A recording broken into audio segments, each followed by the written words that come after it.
Welcome to this week's episode of the Modern Math Teacher Podcast. I'm your host, Kristen Moore, and I am so incredibly excited to bring on a guest today to help provide you guys with tactical and practical tips for meeting every learner's needs in your classroom. Today, I'm talking with Rob Barnett, former teacher and co-founder of the Modern Classrooms Project.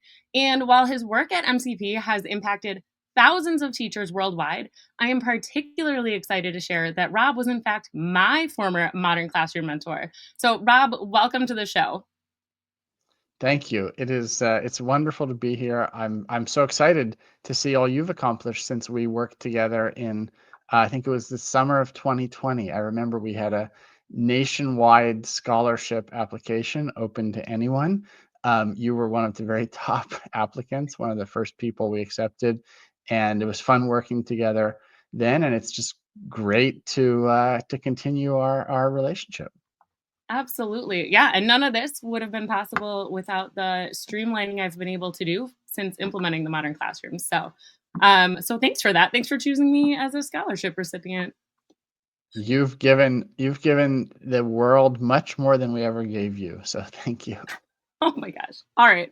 Well, enough about me. Rob, you've had an incredible career in education so far. You have been so generous to share your work through a bunch of articles you've written. You've done some TED Talks. You created and launched the whole Modern Classrooms Project University, right? So people can go and get knowledge from you on the website there. And now you're going to bring with us a new way to learn and grow with you, kind of a behind the scenes and how to implement a modern classroom model. And I'm super excited about that book that you've got launching. But before we get into your newest endeavor, your new book, let's take a look back at your teaching journey and how it all began. So, why did you enter education? Why did you become a teacher? Great question. And I think I have to say, if you look 10 years ago at how much I was struggling as a teacher, you would not have predicted that I would be here today sharing tips for teaching. It was as many teachers have, it's been an up and down journey. But anyways, I became a teacher because I always just loved working with young people. And I looked at what was out there and I wanted a way to have a job that was dynamic and stimulating and engaging and meaningful. And anyone who's ever been a teacher knows that as hard and as frustrating as teaching can be, it is all of those things. It is Yeah, meaningful work that is never boring. absolutely. And as meaningful and impactful as it is, it can also be a struggle. Why do you think teaching can be so difficult? Well, that's something I spent a lot of time thinking about when I was a teacher who was working as hard as I possibly could and still felt like I was failing.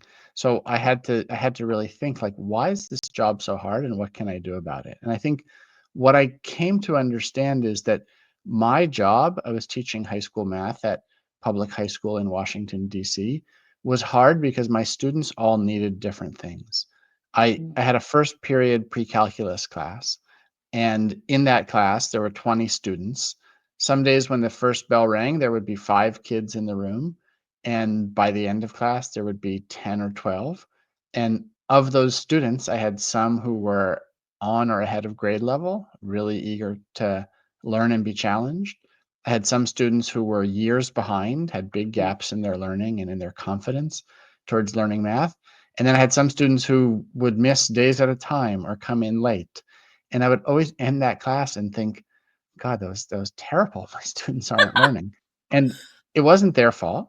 It wasn't my fault. It was just that my approach, which was trying to deliver the same lesson to whichever students happened to be in their room at that time, it wasn't working because my lesson was too easy for some students, too hard for other students, and then some didn't get it at all.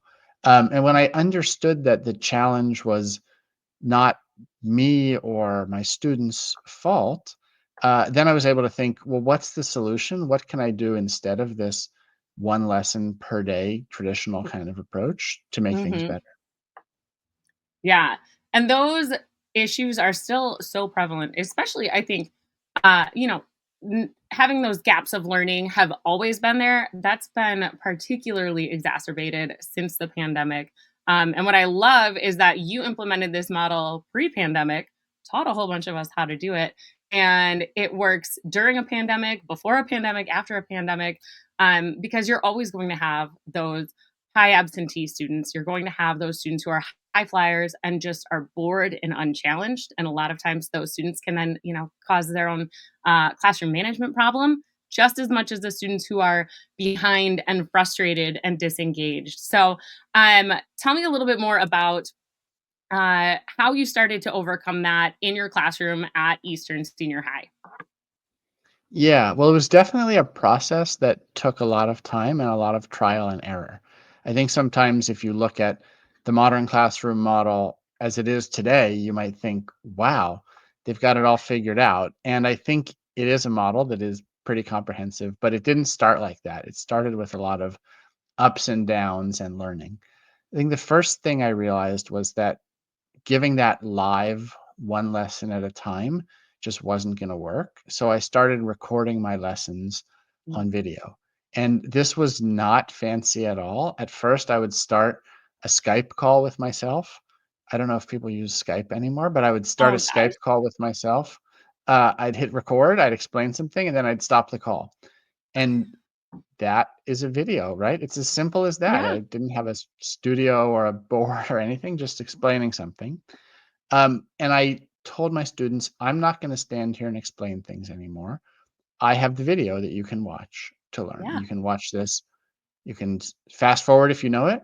You can pause if you have questions. You can ask me a question one on one instead of, Hmm. in front of the whole class, which can be embarrassing for students. So I had that video. Well, then students said, okay, what do I do after the video? So I had to figure out, after the video, what could they do? I ended up giving them practice problems they could work on together. So watch the video, watch it quickly, get off the Yeah. screen, start working with your classmates, because that is really how learning happens, not from Yes. listening or on a screen, but on paper with your classmates. And then I realized, okay, students are starting to move at their own paces, right? Those high flyers can do 3 lessons in a day. Those Hmm. students who miss 3 days in a row still have to start on lesson 1. So I Yeah. found ways to have them sort of, like, move at their own paces, and then the final piece of this was really figuring out how I could make sure that students were actually understanding what I was teaching, because that is, at the end of the day, the point of teaching is for students to understand. So I wanted to how can I make sure that each student understands lesson 1 before they go to lesson 2. And so I gave something called mastery checks. It's just like a checkpoint. Here's a Yeah. question. If you can solve it, go to the next lesson. If not, hang on a minute. Let's build your understanding, address your misconceptions, make sure you get it before you try again. So I hope when I explain it, it sounds kind of logical and simple. When I was creating it, it took a lot of months of trial and error and failure to get there. But once I had all those pieces in place, I started enjoying teaching a lot more, and I think my students were happier too. Yeah. What I loved about the model was how well that system works together. I had been in my own classroom implementing a variety of those things too. I had, I think, an Edu Creations account. And so my videos were like on a whiteboard on a really old iPad, horribly sketched when I was making those. And then I would have them do some sort of Khan Academy or class practice, and we used, a standards based assessment or a mastery based. And I had all these pieces. And when I found your guys' model, when I first had heard about it, I was like, wait a minute, they're doing all the things I'm doing, but better. And I loved it because you guys were math teachers. And so I knew it came from that good logical side of the brain. And you had probably done enough iterations of it to really perfect it by the time you guys shared it. So kind of talk me through that process. Like, what led you to co-found Modern Classrooms Project with Kareem? Yeah, great question. And like I said, this was not the grand plan when I started teaching. In fact, sometimes I wonder how did I get so far in what I'm doing today from what I wanted to do, which was work with Yeah, young people. But I know I hope I'm helping teachers, and so that's very rewarding too.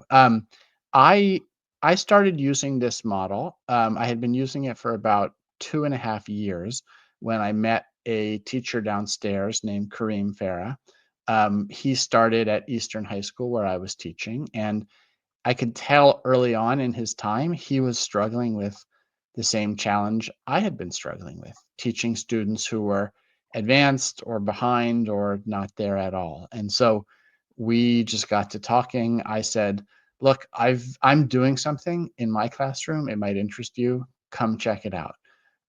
He came and visited my classroom, I think, during his lunch period one day, and he saw what I was doing. He said, "This is interesting." I think it was the next day. He said, "Rob, in your lunch period, can you come down to my class and see what I'm doing?" He had gone home. He had recorded a video. He had put it online for his students, and he was teaching this way too, Nice. because he had seen it in action, and he had said, "I can do this." He had said, "I can do certain parts of it better." Um, and, over time, he was doing certain parts of it better. Like, I think he learned a lot from me. I learned a lot from him, just especially in the way he approached his relationships with students and the way he used class to really get to know students. Yeah.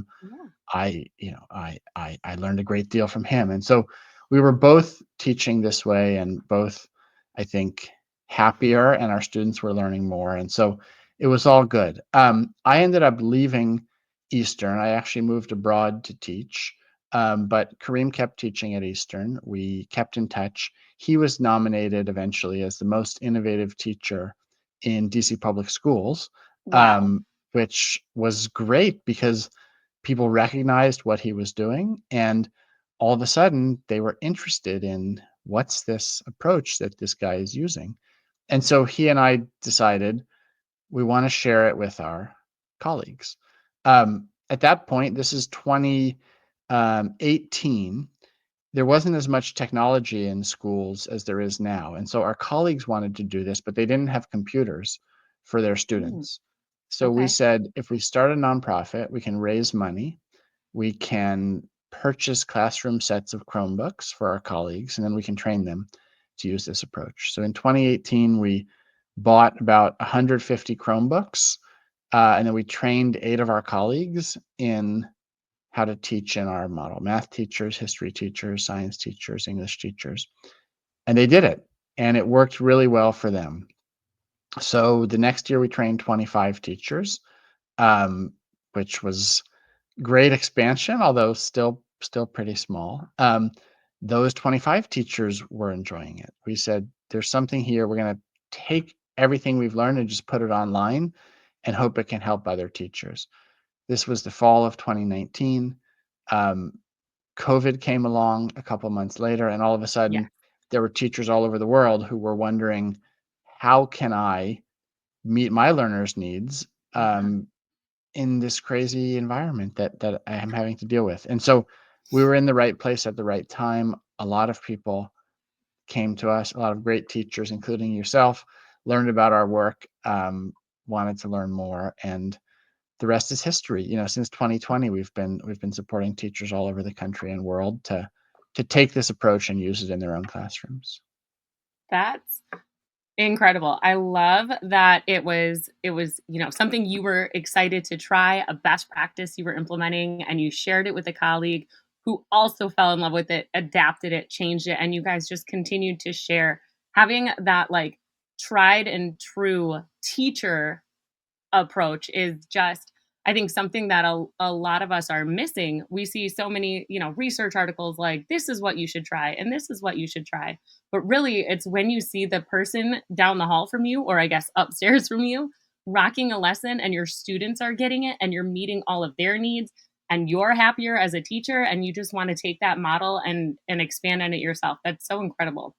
I'm so thankful that you guys went through all of that and could share all of this with us. Yeah, well, I'm glad that it's worked for other teachers, and I think it's because the problems that Kareem and I faced at our high school are universal fundamental challenges of teaching. Hmm. I mean, the school where we taught was a low-performing public school in Washington, D.C. A lot of the kids, were on free and reduced lunch. It was a tough place to teach. I went and moved to Switzerland. I taught at a elite international boarding school, which is one of the best schools in the world. The challenges I faced in the classroom were exactly the same. Some Wow. students were ahead, some students were behind, some students were distracted, or they weren't there at all. So wherever you teach, these are fundamental challenges, and I think an approach that is more tailored to every student and also gives you as a teacher the time to work closely with your students, to sit down with your students, can help teachers all over the world. The other thing I would say is that, you know, I think it really is powerful what teachers can accomplish. You Mhm. know, 6 years ago, Kareem and I were just we were 2 math teachers just sitting around talking about ideas that were working for us, and now I'm here speaking to you, and I'm, like, so feel so privileged to be connected with educators all over the world who are using this approach and often using it way better than I ever did. So whatever you're doing as a teacher, you know, if you figure out the right way to share it, it can empower a lot of people. Absolutely. Absolutely. So we've been talking a lot about the modern classroom model. Can you, if my, we've got a new listener with us today. I know I'm going to link some past episodes in the show notes and some other learning from you, but can you give us just a really simple breakdown? Like, how does a modern classroom actually work? Yes, absolutely. So the first step I think to running a modern classroom is just to create one modern classroom lesson. You don't Mhm. have to transform things overnight. You just can start with one lesson. And a modern classroom lesson in general has three components. The first is a video that digitizes direct instruction. So if you're going to explain something directly to your students, instead of doing that from the board, from the front of the room, when Mhm. some students will be bored, some will be lost, some won't be there at all, just create a simple video that explains it. Like I said, if you can get on a video call, you can record a video, right? Start a Yes. Zoom call with yourself, hit record, stop recording and share that. And if you really Perfect. don't want to make a video, it's fine to use a video you find online. But once you have digitized that direct instruction, now students can watch it at their own paces. They can pause, they can rewatch, they can fast forward, they can watch it at home with their family. Like, you've just created a great resource and you've freed yourself up too, because Yes. you can spend your time in class sitting down with your students one on one, small group instruction. So that's the first element, is the video. After the video, students usually do some kind of practice to apply what they've learned. It's not enough to just watch a video to learn something. You've got to do it. So in my math class, I might have a video that was 5, 6, 7, 8 minutes long, and then Mhm. I'd give students a page of practice problems, and I would say, find a classmate and work on this together, right? It's Learning is a social process. It's more fun to work with classmates. You help each other learn. And so students would watch the video quickly and then they would work together to apply it with a classmate. And then the final component is some kind of mastery check. Prove to me that you understand this topic. In math, it's so dangerous if a student doesn't understand lesson one, but they go to lesson two or lesson three, Mhm. we're just setting them up to fail. So you watch my video, you practice, do this problem. If you can do this problem successfully, go to lesson two. If not, hang on a minute. Like, why don't you go back, Yeah. rewatch my video, or ask my classmate, or sit down with me? Let's make sure you get it. Um, and then you can move on. And so those are the three elements to a modern classroom lesson: some digital direct instruction, some collaborative practice, and a mastery check. Yeah. I love that. So today in my own classroom, my students were working on a unit review for polynomials. So add, subtract, multiply, factor, and then solve with all sorts of different methods. And my favorite part today was walking around. All my students are, like you're saying, they're working together, they're collaborating on this because they're able to do so. And when they had a question about how to do something, they went back to Schoology and accessed my video on how to do it. I could see them go to the exact spot, the exact example they wanted to hear again or see again and talk through with their classmates.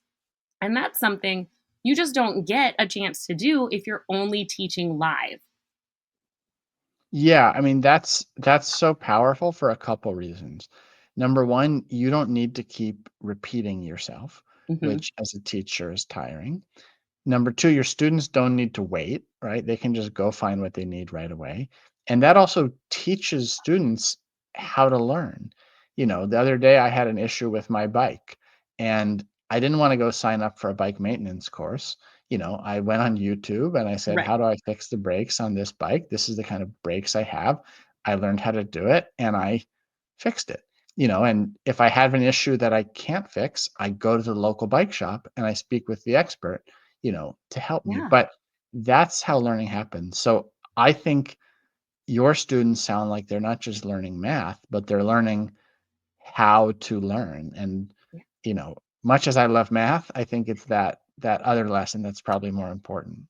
Yes, yeah, I don't imagine they're going to go look for how to do multi-step factoring, probably beyond my class, maybe in pre-calculus. But Yeah. yeah, learning how to learn, how to find exactly what you're looking for and apply it to what you're doing is so key. And I think that a lot of teachers fear that technology or this, video instruction is going to take away from the human element, but I really feel like it just enables you to be so much more human with your students because you get to have the interactions with them one on one and they get to have the interactions with one another and get that kind of like group think going on to problem solve and collaborate. Yeah, I mean, if I think about my classes before I started teaching this way, and I don't like to think about them too much because it was so unpleasant, but it was 45-minute class, I might spend 20 or Oh 25 my. minutes trying to explain something from the board because I have to repeat myself, I have to control behavior. A student comes in halfway through and I need to get them oriented. Like Mhm. that is not efficient. It's not fun for anyone. It's just frustrating. Now, if you have a video, well, the video is only 5, 6 minutes long. Maybe it takes the students a little longer to watch because they might be taking notes or something, but the video is Mhm. very concise. And I spend all my time in class interacting closely with students to build relationships. You don't Yeah. build relationships by standing over students and telling them, you know, be quiet. No. You got to sit down with them. And so, uh, I think you said it really well. The technology makes class more human, not less. Mhm. Yeah, it's incredible. I love that I get to walk around my room and I'll sit at the table with my students, and a lot of times people will come in and they're like, "Where's your teacher?" And I'm like, "Oh, I'm over here." Because you're not up there at the front. So the video has been great for that. In terms of self-pacing, a lot of teachers feel challenged with that, and I know it can support our students in meeting their needs. Can you tell me, our K-12 students, right? Because this can work for any classroom, any grade. Are K-12 students really capable of self-paced learning? I always thought that students will sort of rise to the expectations that we set for them. And if we tell them that they're in charge of their learning, they're capable of taking charge of their learning. I saw that in my class. I've seen second, third graders do this. And so if a second or third grader can do it, Yeah. any student can. I think the reason that students often struggle with something like self-pacing is they do need structure, they need Hmm. guardrails, they need a clear path to follow. And so once you have sort of redesigned one lesson and another lesson and a third lesson and a fourth lesson, Yeah. then you need to think about what's the path that my students will follow and how will I as a teacher keep track of them. So something that I know we worked on together and something that I talk about in the book is like, how do you organize videos and other content on your learning management system so that Hmm. it's very easy for students to find what they need? How do you organize paper materials in your classroom so that the student doesn't need to ask you, where's the practice? You don't need to pass it out, but they can just go get it, do it, and then turn it in. How do you track your students' progress? So I know that one student's on lesson 3, these 2 students are on lesson 2, so maybe they can work together. Yeah. You know, none of these things is all that hard when you sit down and you look at the examples of modern classroom teachers who have done it.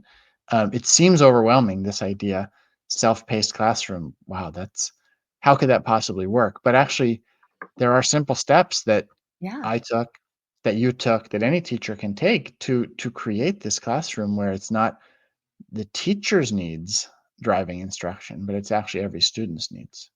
Yeah, absolutely. And I think you're so right. When students get the ownership and they have that sense of autonomy and control in the classroom, they just feel more empowered in in their learning. And honestly, even if my kids are, goofing off during class for the day, they acknowledge it. They're like, "I know, Miss Moore, I'm going to be behind tomorrow, but here's what my plan is." Or if they're ahead of pace and they know they've got kind of that wiggle room, they can do something that they need to get done.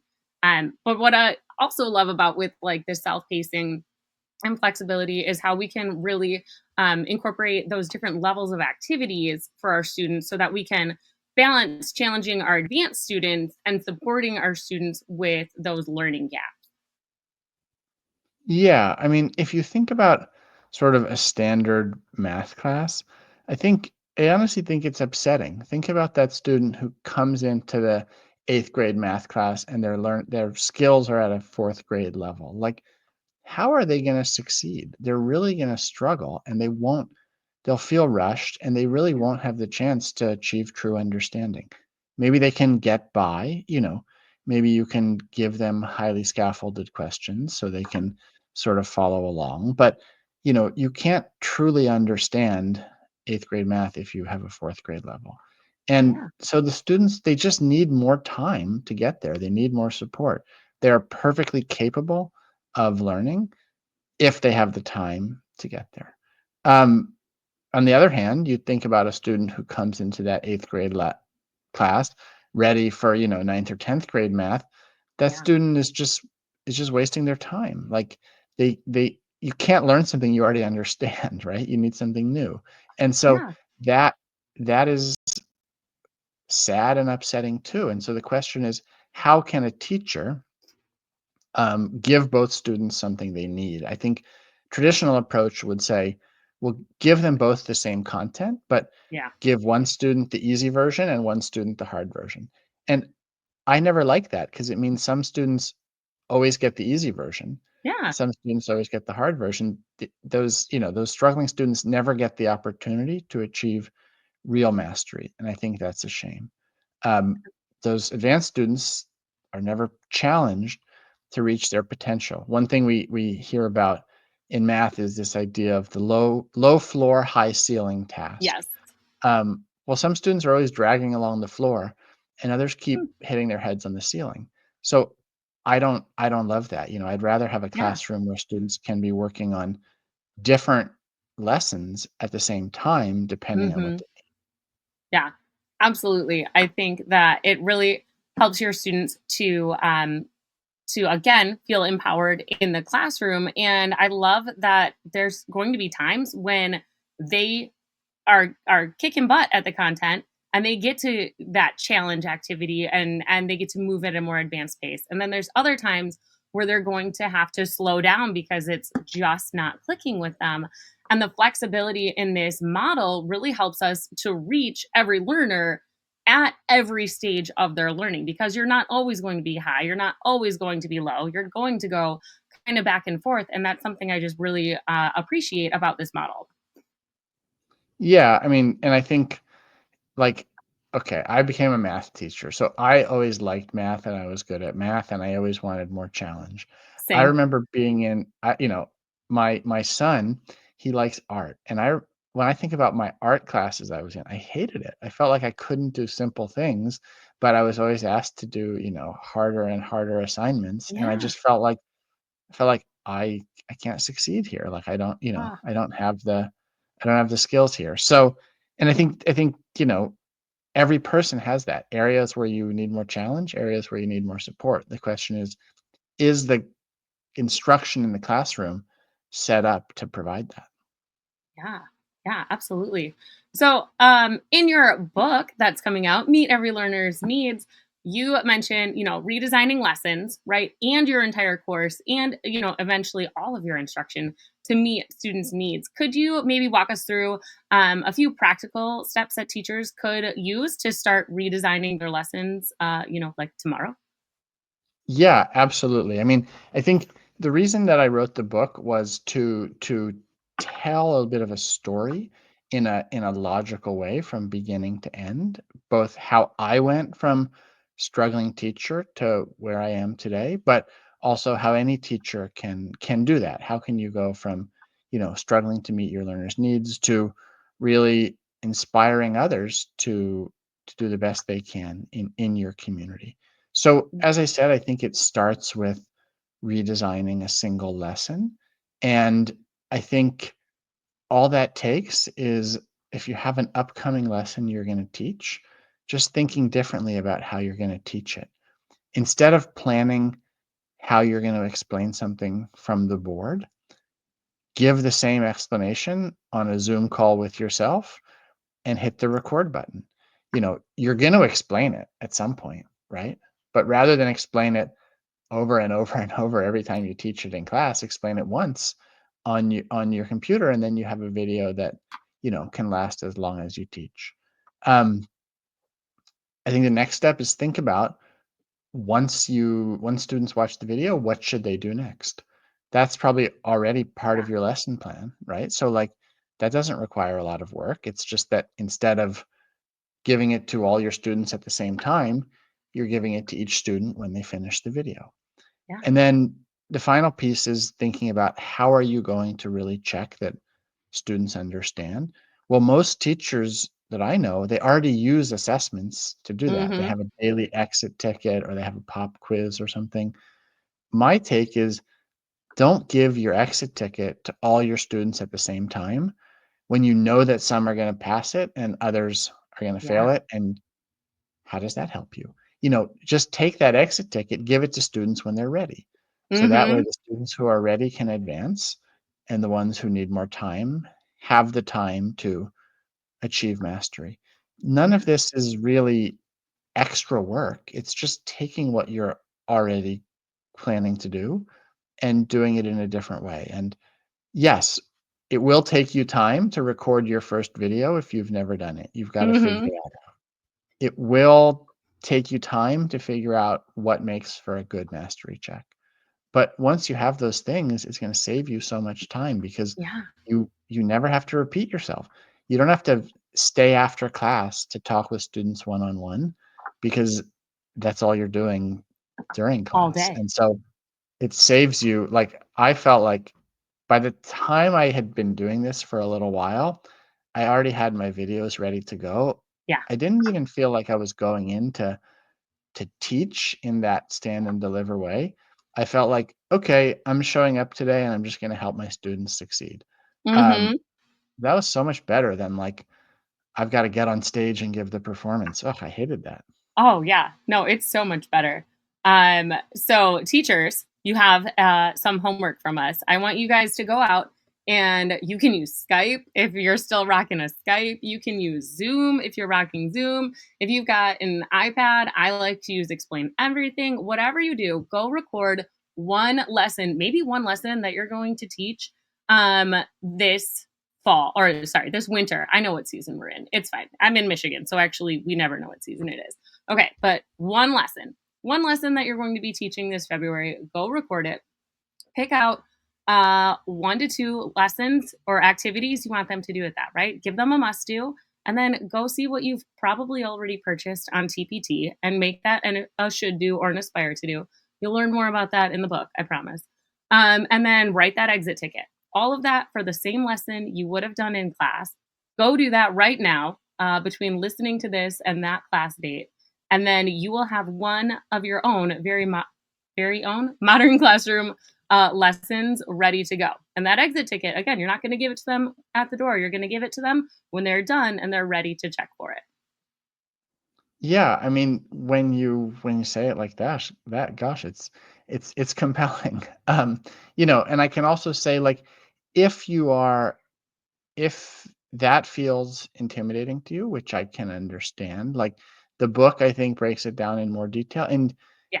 my publisher won't be happy for me to say this, but Modern Classrooms Project also has free resources online that you can explore too. There's a totally free online course that you can explore with guidance for all of these things, templates, examples from other teachers who have done it. Yes, I have a book, and I hope people will read the book, but much more than that, I want to share techniques that worked for me that I think can work for you. And there are a lot of free resources. You can find them in the show notes, that can help you get started too. Yeah, absolutely. And listen, we all learn different ways. I consumed so much of the Modern Classroom's free content as I put my scholarship in and then was excited to do the paid content and go on and continue to learn things. And I'm super excited about your upcoming book. What do you hope that readers take away from Meet Every Learner's Needs? What I hope you take away is that there are simple things that you can do today or tomorrow that will help you change the way that instruction happens in your classroom and beyond. I mean, that action of recording a video, on the one hand, it is such a simple thing to do once you Hmm. figure it out. On the other hand, it is a profound thing to do because it totally changes how young people learn and what is the relationship between teacher and learner. So once you have that, like, your role changes, students' ability changes, students' opportunity changes because they don't have to sit there, listen to you say it one time, and if they don't get it, too bad. Like, Yeah. they have the chance to really learn it, and you're gonna make sure they really learn it with the mastery check. So, I think in writing the book, I wanted to portray a grand vision of what's possible in teaching, Mm. which is you sitting down with your students and helping them learn. But I also wanted to give people small steps that you can take.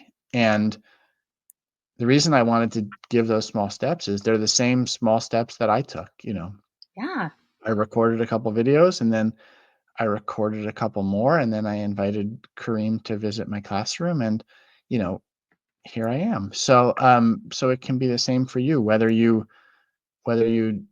whether you become a modern classroom, expert and distinguished modern classroom educator, whether you have another idea that you pursue that meets your learners' needs. You can't start improving things until you try, and I hope readers will get some ideas of things they can try soon, small things that make a big difference. Absolutely. The model itself is transformative, and I've only read one chapter, but what I'm getting in the vibes of the book so far, it's really inspirational, right? It's got that, like, I'm a teacher, you're a teacher, this is how we can do this together. And it's also got really good actionable things. So, just from what I've read so far, and again, I can't wait to get the rest of the book. It's really going to be a good read for a teacher, easy to read. It's going to, light that fire and that passion that you have for education again. Like, a lot of us are feeling the fire of burnout, and this system, this model, and this book are really going to be ways that teachers can feel inspired and see a light at the end of that tunnel. It doesn't have to be burnout. That flame that's burning can be passion and excitement once again. Yeah, I hope that's the case. I wanna inform teachers, and I also do want to um, inspire everyone listening because I think there is a better way. Yeah. I hear it in your voice, Kristen. You've found something that works for you, even though I'm sure I haven't been to your classroom. I'm sure you're doing things differently than I did them, and that's part Yeah. of the beauty of the approach. You're not me. You need to use this approach in the way that fits your students, your needs, your personality. But Yes. you are doing that. It's making a big difference for you, and I think it will make a difference for your listeners too. Oh, thank you. So speaking of my listeners, where can they find your book and learn more about Meet Every Learner's Needs? Yeah, so I think you'll be able to find it everywhere books are sold. If you want to go to the Perfect. book's website, it's just meeteverylearnersneeds.org. Perfect. That has where you can get the book and also a lot of the free resources mentioned in the book. And the Modern Classrooms Project website is modernclassrooms.org. that has tons of resources too. So you will not be lacking for resources once you decide to dive in, and I hope that you will. Absolutely. Rob, I cannot thank you enough for coming on to share your experiences and your expertise with the Modern Math Teacher podcast community. I know exactly how impactful implementing a modern classroom has been on my own students, and I cannot wait to hear from my listeners about how implementing this model helps them to meet every learner's needs in their own classroom.